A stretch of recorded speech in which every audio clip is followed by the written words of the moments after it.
Hi, welcome back to my channel. So in this video I'll be discussing about the factor, determinants, indicator and markers. So this looks relatively easy, but mostly it's a confusing concept when asked in exam. So that's why we'll just discuss about it.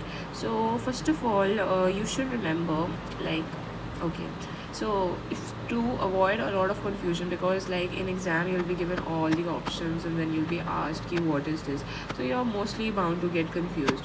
So what to do is just know that there is something as FD, and in the FD, sorry. So what happens is all the Indian moms are obsessed with FDs. So you have FD, Indian moms. Okay, so let's just talk about it. So just know there's something like this. Okay, so this will help you so much, like you'll just know in few minutes. So what are we trying to do? So we have risk factor, risk determinant and risk indicator.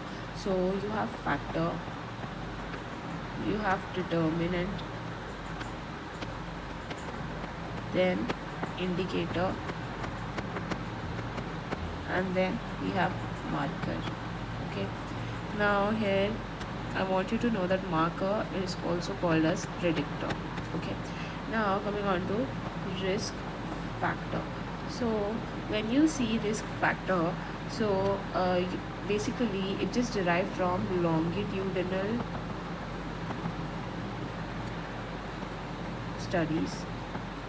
Now it is basically what all risk factors can you expect in a periodontal disease. So it can be either increased plaque, or it can be diabetes mellitus, or it can be smoking, right? Then let's talk about determinants.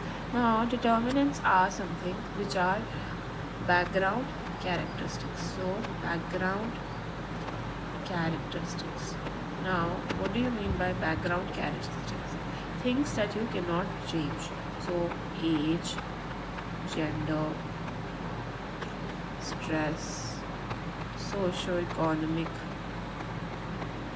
status, then you have genetics. Okay, and indicators.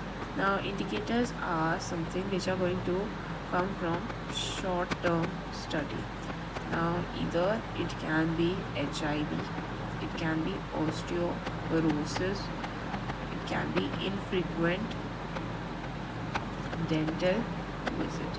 Now marker or predictor, this is something that you will be knowing on the day of checkup. So on the day of checkup, so you can remember it as bleeding on probing, and you can think about previous history of periodontal disease. Okay, now let's just go through them once again. So we have risk factor. So risk factor is from longitudinal study, and it can be either like plaque, diabetes mellitus, or smoking. Then determinants are something you can't change. So age, gender, stress, socioeconomic status, and genetic factor. Indicators are derived from short-term study. So HIV, osteoporosis, and infrequent dental visit. So marker or predictor on the day of checkup, and it's bleeding on probing and previous periodontal disease. Now why I told you to remember this particular thing is so that you basically what will happen in exam is that you will remember all of these, like the list you'll remember, but you'll forget what was on the upper side. So through this FD Indian moms, you can remember it as like F पहले factor है, then determinant है, then indicator है, and then marker है. Like this you'll be able to remember. So if you found this video helpful, do give it a like, share, subscribe, and thanks for watching.